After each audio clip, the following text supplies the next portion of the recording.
भक्तजनों, जय श्री राम। भक्तजनों, आज हम भगवान शनिदेव के एक बहुत ही चमत्कारी मंत्र का उच्चारण करने वाले हैं, जिसके 108 बार के जाप या श्रवण मात्र से आपके जीवन में धन दौलत की बारिश हो जाएगी। जी हाँ भक्तजनों, आज हम जिस मंत्र का उच्चारण करने वाले हैं वह बहुत ही शक्तिशाली व चमत्कारी मंत्रों में से एक है। साथ ही अगर किसी व्यक्ति पर शनिदेव की बुरी नजर पड़ जाए और उसे कई कष्टों का सामना करना पड़े, तब भी इस मंत्र के श्रवण करने से व्यक्ति की सारी समस्याएं खत्म हो जाती है। भक्तजनों, शनिदेव की कृपा से व्यक्ति जीवन में खूब तरक्की और सफलता हासिल करता है। वह लोगों के क्रम के अनुसार उन्हें फल प्रदान करते हैं। इसके अलावा शनिदेव की कृपा से सभी मनोकामनाओं की पूर्ति भी होती है। जो व्यक्ति शनिदेव की महादशा या शनि दोष से परेशान है, तो उसे शनिवार के दिन सूर्योदय के बाद पीपल की पूजा करके जल अर्पित करते हुए तेल का दिया जलाकर इस मंत्र का जाप या श्रवण अवश्य करना चाहिए, जो हमने इस वीडियो में उच्चारित किया हुआ है। इससे आपके ऊपर शनिदेव की हमेशा ही कृपा बनी रहेगी। साथ ही शनिवार के दिन कुत्ते की सेवा करने से भी शनिदेव प्रसन्न होते हैं। इसलिए शनिवार के दिन काले रंग के कुत्ते को सरसों के तेल से चुपड़ी हुई रोटी भी खिलाते रहना चाहिए, ताकि मंत्र व उपायों से शनिदेव का आशीर्वाद आपके ऊपर सदा सदा के लिए बना रहे। तो आइए भक्तजनों, क्रम फलदाता भगवान शनिदेव का आशीर्वाद पाने व अथाह धन की पूर्ति के लिए इस चमत्कारी मंत्र का 108 बार उच्चारण कर लेते हैं। लेकिन उससे पहले अगर आपने हमारे चैनल दैविक मंत्र को सब्सक्राइब नहीं किया है, तो सब्सक्राइब अवश्य कर ले। साथ ही बेल आइकन को ऑल पर जरूर क्लिक कर लीजिएगा और कमेंट बॉक्स में जय जय शनिदेव अवश्य लिख दीजिएगा। भक्तजनों, मंत्र इस प्रकार है।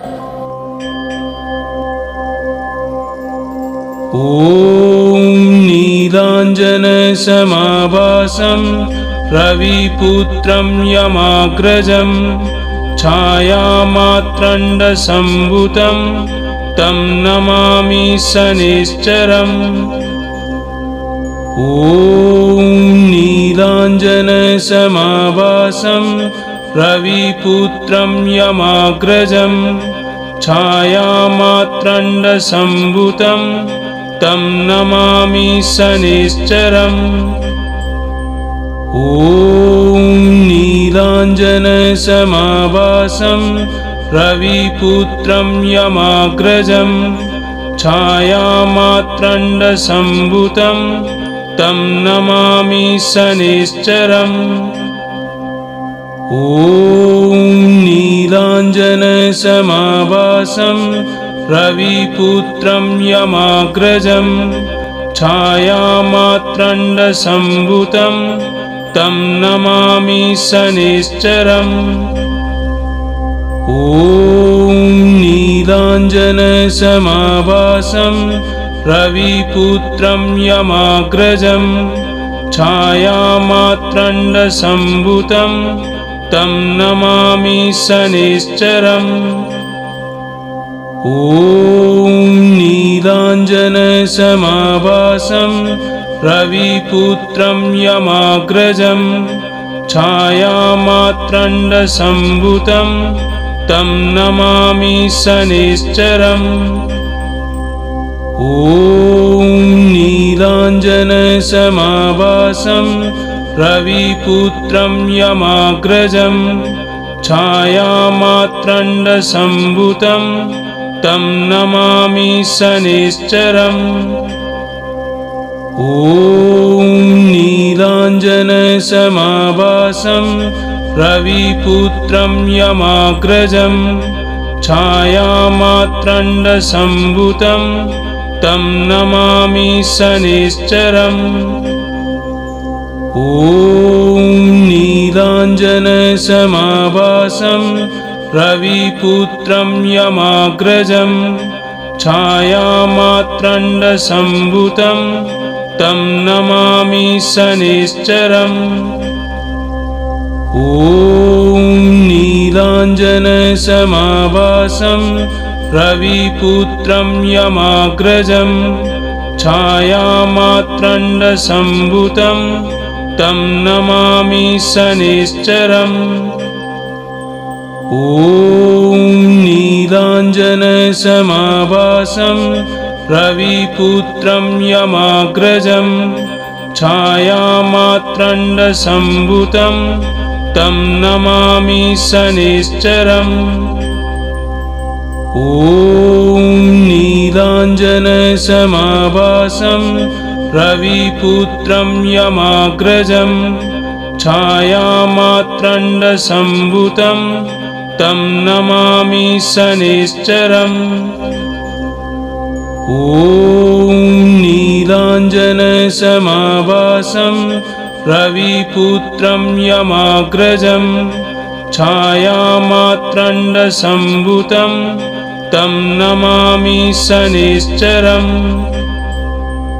ॐ नीलाञ्जनसमाभासं रविपुत्रं यमाग्रजं छायामात्रण्डसम्भूतं तं नमामि शनिश्चरम्। ॐ नीलाञ्जनसमाभासं रविपुत्रं यमाग्रजं छायामात्रण्डसम्भूतं तं नमामि शनिश्चरम्। ॐ नीलाञ्जनसमाभासं रविपुत्रं यमाग्रजं छायामात्रण्डसम्भूतं तं नमामि शनिश्चरम्। ॐ नीलाञ्जनसमाभासं रविपुत्रं यमाग्रजं छायामात्रण्डसम्भूतं तं नमामि शनिश्चरम्। ॐ नीलाञ्जनसमाभासं रविपुत्रं यमाग्रजं छायामात्रण्डसम्भूतं तं नमामि शनिश्चरम्। ॐ नीलाञ्जनसमाभासं रविपुत्रं यमाग्रजं छायामात्रण्डसम्भूतं तं नमामि शनिश्चरम्। ॐ नीलाञ्जनसमाभासं रविपुत्रं यमाग्रजं छायामात्रण्डसम्भूतं तं नमामि शनिश्चरम्। ॐ नीलाञ्जनसमाभासं रविपुत्रं यमाग्रजं छायामात्रण्डसम्भूतं तं नमामि शनिश्चरम्। ॐ नीलाञ्जनसमाभासं रविपुत्रं यमाग्रजं छायामात्रण्डसम्भूतं तं नमामि शनिश्चरम्। ॐ नीलाञ्जनसमाभासं रविपुत्रं यमाग्रजं छायामात्रण्डसम्भूतं तं नमामि शनिश्चरम्। ॐ नीलाञ्जनसमाभासं रविपुत्रं यमाग्रजं छायामात्रण्डसम्भूतं तं नमामि शनिश्चरम्। ॐ नीलाञ्जनसमाभासं रविपुत्रं यमाग्रजं छायामात्रण्डसम्भूतं तं नमामि शनिश्चरम्। ॐ नीलाञ्जनसमाभासं रविपुत्रं यमाग्रजं छायामात्रण्डसम्भूतं तं नमामि शनिश्चरम्। ॐ नीलाञ्जनसमाभासं रविपुत्रं यमाग्रजं छायामात्रण्डसम्भूतं तं नमामि शनिश्चरम्। ॐ नीलाञ्जनसमाभासं रविपुत्रं यमाग्रजं छायामात्रण्डसम्भूतं तं नमामि शनिश्चरम्। ॐ नीलाञ्जनसमाभासं रविपुत्रं यमाग्रजं छायामात्रण्डसम्भूतं तं नमामि शनिश्चरम्। ॐ नीलाञ्जनसमाभासं रविपुत्रं यमाग्रजं छायामात्रण्डसम्भूतं तं नमामि शनिश्चरम्। ॐ नीलाञ्जनसमाभासं रविपुत्रं यमाग्रजं छायामात्रण्डसम्भूतं तं नमामि शनिश्चरम्। ॐ नीलाञ्जनसमाभासं रविपुत्रं यमाग्रजं छायामात्रण्डसम्भूतं तं नमामि शनिश्चरम्। ॐ नीलाञ्जनसमाभासं रविपुत्रं यमाग्रजं छायामात्रण्डसम्भूतं तं नमामि शनिश्चरम्। ॐ नीलाञ्जनसमाभासं रविपुत्रं यमाग्रजं छायामात्रण्डसम्भूतं तं नमामि शनिश्चरम्। ॐ नीलाञ्जनसमाभासं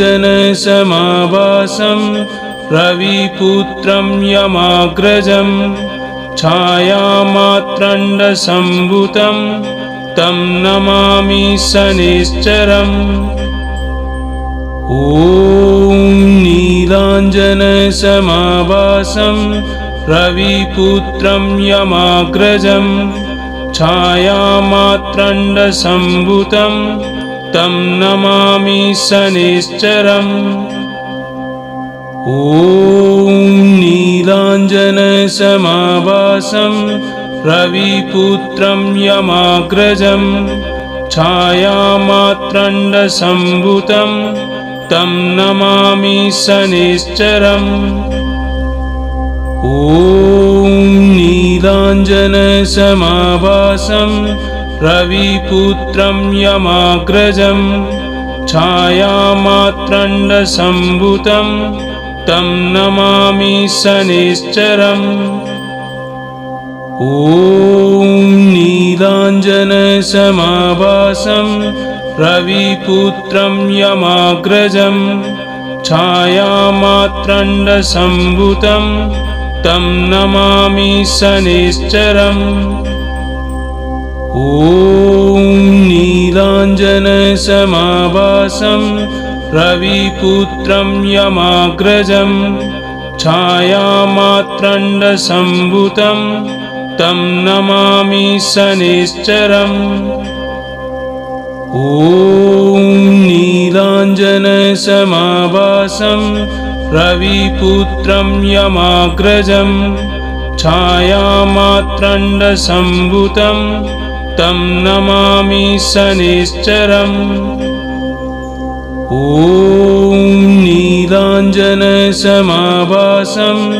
रविपुत्रं यमाग्रजं छायामात्रण्डसम्भूतं तं नमामि शनिश्चरम्।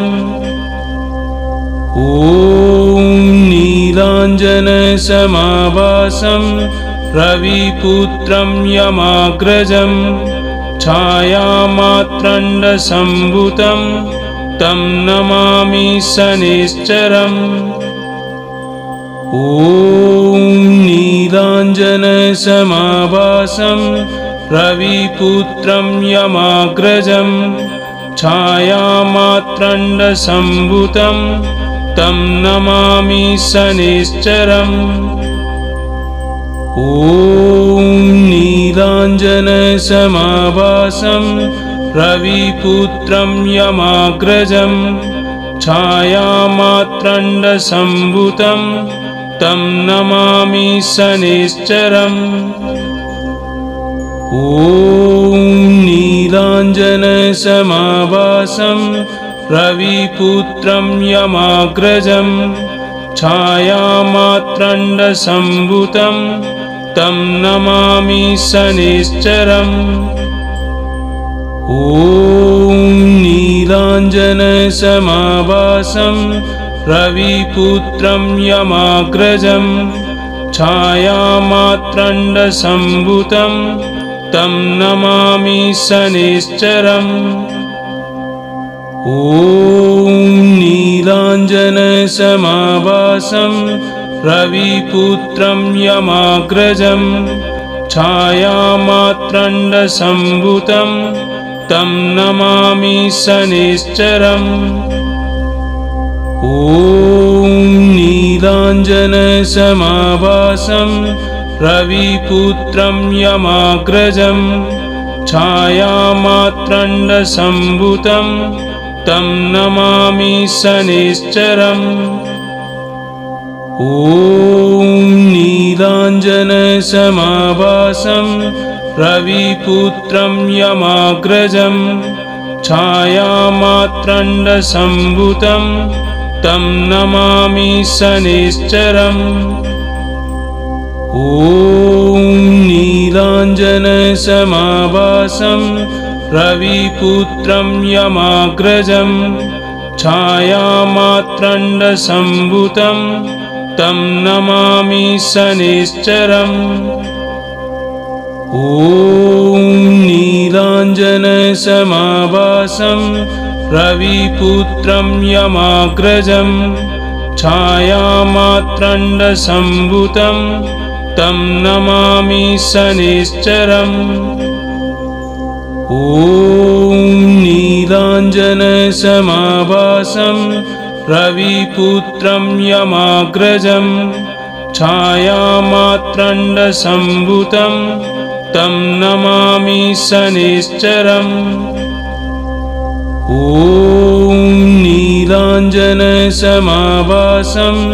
रविपुत्रं यमाग्रजं छायामात्रण्डसम्भूतं तं नमामि शनैश्चरम्। ॐ नीलाञ्जनसमाभासं रविपुत्रं यमाग्रजं छायामात्रण्डसम्भूतं तं नमामि शनैश्चरम्। ॐ नीलाञ्जनसमाभासं रविपुत्रं यमाग्रजं छायामात्रण्डसम्भूतं तं नमामि शनैश्चरम्। ॐ नीलाञ्जनसमाभासं रविपुत्रं यमाग्रजं छायामात्रण्डसम्भूतं तं नमामि शनैश्चरम्। ॐ नीलाञ्जनसमाभासं रविपुत्रं यमाग्रजं छायामात्रण्डसम्भूतं तं नमामि शनैश्चरम्। ॐ नीलाञ्जनसमाभासं रविपुत्रं यमाग्रजं छायामात्रण्डसम्भूतं तं नमामि शनैश्चरम्। ॐ नीलाञ्जनसमाभासं रविपुत्रं यमाग्रजं छायामात्रण्डसम्भूतं तं नमामि शनैश्चरम्। ॐ नीलाञ्जनसमाभासं रविपुत्रं यमाग्रजं छायामात्रण्डसम्भूतं तं नमामि शनिश्चरम्। ॐ नीलाञ्जनसमाभासं रविपुत्रं यमाग्रजं छायामात्रण्डसम्भूतं तं नमामि शनिश्चरम्। ॐ नीलाञ्जनसमाभासं रविपुत्रं यमाग्रजं छायामात्रण्डसम्भूतं तं नमामि शनिश्चरम्। ॐ नीलाञ्जनसमाभासं रविपुत्रं यमाग्रजं छायामात्रण्डसम्भूतं तं नमामि शनिश्चरम्। ॐ नीलाञ्जनसमाभासं रविपुत्रं यमाग्रजं छायामात्रण्डसम्भूतं तं नमामि शनिश्चरम्। ॐ नीलाञ्जनसमाभासं रविपुत्रं यमाग्रजं छायामात्रण्डसम्भूतं तं नमामि शनिश्चरम्। ॐ नीलाञ्जनसमाभासं रविपुत्रं यमाग्रजं छायामात्रण्डसम्भूतं तं नमामि शनिश्चरम्। ॐ नीलाञ्जनसमाभासं रविपुत्रं यमाग्रजं छायामात्रण्डसम्भूतं तं नमामि शनिश्चरम्। ॐ नीलाञ्जनसमाभासं रविपुत्रं यमाग्रजं छायामात्रण्डसम्भूतं तं नमामि शनिश्चरम्। ॐ नीलाञ्जनसमाभासं रविपुत्रं यमाग्रजं छायामात्रण्डसम्भूतं तं नमामि शनिश्चरम्। ॐ नीलाञ्जनसमाभासं रविपुत्रं यमाग्रजं छायामात्रण्डसम्भूतं तं नमामि शनिश्चरम्। ॐ नीलाञ्जनसमाभासं रविपुत्रं यमाग्रजं छायामात्रण्डसम्भूतं तं नमामि शनिश्चरम्। ॐ नीलाञ्जनसमाभासं रविपुत्रं यमाग्रजं छायामात्रण्डसम्भूतं तं नमामि शनिश्चरम्। ॐ नीलाञ्जनसमाभासं रविपुत्रं यमाग्रजं छायामात्रण्डसम्भूतं तं नमामि शनिश्चरम्। ॐ नीलाञ्जनसमाभासं रविपुत्रं यमाग्रजं छायामात्रण्डसम्भूतं तं नमामि शनिश्चरम्। ॐ नीलाञ्जनसमाभासं रविपुत्रं यमाग्रजं छायामात्रण्डसम्भूतं तं नमामि शनिश्चरम्। ॐ नीलाञ्जनसमाभासं रविपुत्रं यमाग्रजं छायामात्रण्डसम्भूतं तं नमामि शनिश्चरम्। ॐ नीलाञ्जनसमाभासं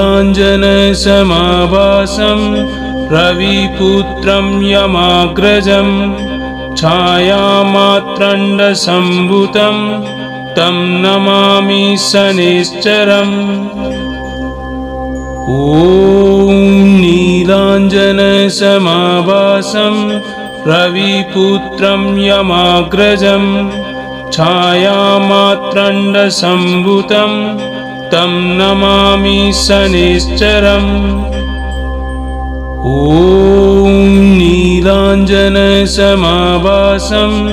रविपुत्रं यमाग्रजं छायामात्रण्डसम्भूतं तं नमामि शनिश्चरम्। ॐ नीलाञ्जनसमाभासं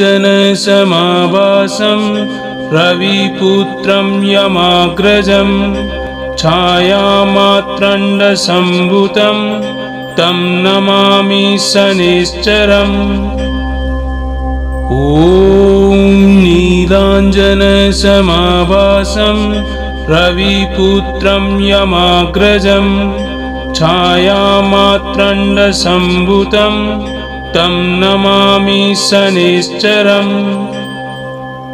ॐ नीलाञ्जनसमाभासं रविपुत्रं यमाग्रजं छायामात्रण्डसम्भूतं तं नमामि शनिश्चरम्। ॐ नीलाञ्जनसमाभासं रविपुत्रं यमाग्रजं छायामात्रण्डसम्भूतं तं नमामि शनिश्चरम्। ॐ नीलाञ्जनसमाभासं रविपुत्रं यमाग्रजं छायामात्रण्डसम्भूतं तं नमामि शनिश्चरम्। ॐ नीलाञ्जनसमाभासं रविपुत्रं यमाग्रजं छायामात्रण्डसम्भूतं तं नमामि शनिश्चरम्। ॐ नीलाञ्जनसमाभासं रविपुत्रं यमाग्रजं छायामात्रण्डसम्भूतं तं नमामि शनिश्चरम्। ॐ नीलाञ्जनसमाभासं रविपुत्रं यमाग्रजं छायामात्रण्डसम्भूतं तं नमामि शनिश्चरम्। ॐ नीलाञ्जनसमाभासं रविपुत्रं यमाग्रजं छायामात्रण्डसम्भूतं तं नमामि शनिश्चरम्। ॐ नीलाञ्जनसमाभासं रविपुत्रं यमाग्रजं छायामात्रण्डसम्भूतं तं नमामि शनिश्चरम्। ॐ नीलाञ्जनसमाभासं रविपुत्रं यमाग्रजं छायामात्रण्डसम्भूतं तं नमामि शनिश्चरम्। ॐ नीलाञ्जनसमाभासं रविपुत्रं यमाग्रजं छायामात्रण्डसम्भूतं तं नमामि शनिश्चरम्। ॐ नीलाञ्जनसमाभासं रविपुत्रं यमाग्रजं छायामात्रण्डसम्भूतं तं नमामि शनिश्चरम्। ॐ नीलाञ्जनसमाभासं रविपुत्रं यमाग्रजं छायामात्रण्डसम्भूतं तं नमामि शनिश्चरम्। ॐ नीलाञ्जनसमाभासं रविपुत्रं यमाग्रजं छायामात्रण्डसम्भूतं तं नमामि शनिश्चरम्। ॐ ॐ नीलाञ्जनसमाभासं रविपुत्रं यमाग्रजं छायामात्रण्डसम्भूतं तं नमामि शनैश्चरम्। ॐ नीलाञ्जनसमाभासं रविपुत्रं यमाग्रजं छायामात्रण्डसम्भूतं तं नमामि शनैश्चरम्। ॐ नीलाञ्जनसमाभासं रविपुत्रं यमाग्रजं छायामात्रण्डसम्भूतं तं नमामि शनैश्चरम्। ॐ नीलाञ्जनसमाभासं